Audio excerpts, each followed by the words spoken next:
Dia tak kena invite dekat lobby Middle East, dia nak buka lobby sendiri pula. Aduh. Pada 25 Februari 2026, North Korea mengadakan dia punya pilihan raya dia yang bernama Workers' Party Congress. Mesti korang fikir kan, macam pilihan raya dekat North Korea, betul ke? Siapa berani nak buat voting dekat North Korea ni? Ada ke orang yang akan pilih selain daripada Kim Jong-un tu? Nak voting satu hal, nak bertanding dengan Kim Jong-un tu ada siapa berani ke? Worker Party Congress ni dia adalah satu pilihan raya di mana dia akan pilih, satu adalah ketua kepada negara diorang dan kedua adalah menteri-menteri yang mengawal negeri-negeri dekat dalam North Korea tu.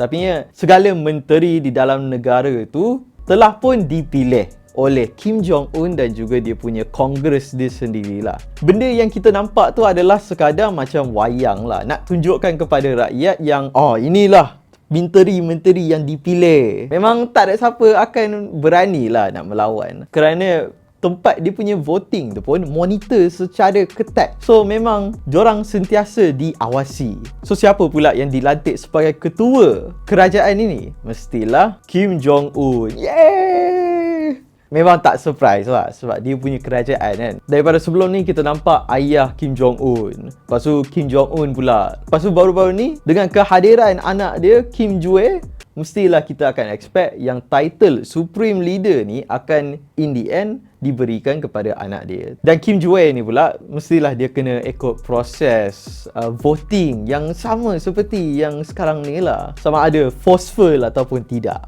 Dan Kim Jue ni, dia punya appearance dekat public spotlight bukanlah benda yang baru. Dia sebenarnya dia dah mula untuk menunjukkan diri dia dalam mata politik North Korea ni pada tahun 2022 lagi. Tapi kebanyakannya adalah dalam event-event military, apa-apa military test ataupun military weapon yang baru. Kim Jue ni akan berada di situ sebagai satu introduction lah kepada dunia politik di dalam North Korea. Dan benda ni adalah cara Kim Jong-un untuk mengajarlah anak dia dan untuk melihat apa reaction public dan juga apa reaction kabinet North Korea tu sendiri. Tapi kalau nak tengok reaction kabinet North Korea tu, ada ke orang macam tak nak. Dan dekat Workers' Party Congress ni, Kim Jue ni ada juga dekat situ.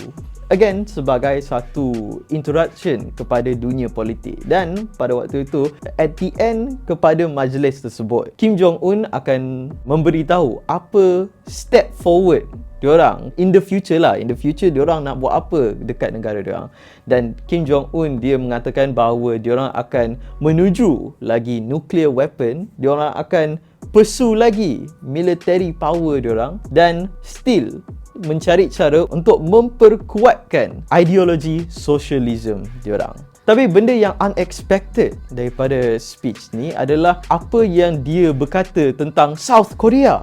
Aduh, dia cakap pasal apa pula? Dia mengatakan bahawa South Korea ni adalah tempat yang bahaya untuk negara diorang dan dikorup oleh Amerika punya ideologi dengan diorang punya demokrasi. It is not a true Korean bagi diorang. Dan Kim Jong-un dia pula mengugut South Korea, kata kalau dia boleh buat apa yang dia nak, dia akan expandkan kuasa dia ke South Korea. Tu yang ada orang dekat internet dah macam bercakap macam aduh, dia tak kena invite dekat lobby Middle East, dia nak buka lobby sendiri pula. Aduh, kita dapat nampak lah the future of North Korea. Sama ada dia nak expandkan dia punya military power ke South Korea tu, itu wallahualam lah, kita tak tahu. Sebab Workers' Party Congress ni bukanlah benda yang baru. Diorang buat ni setiap 5 tahun ada benda ni, dan setiap 5 tahun dia cakap benda yang sama. Cuma benda tu diwawakan kerana konflik yang berlaku di Middle East sekarang ni. Diorang risau yang Kim Jong-un ni mungkin akan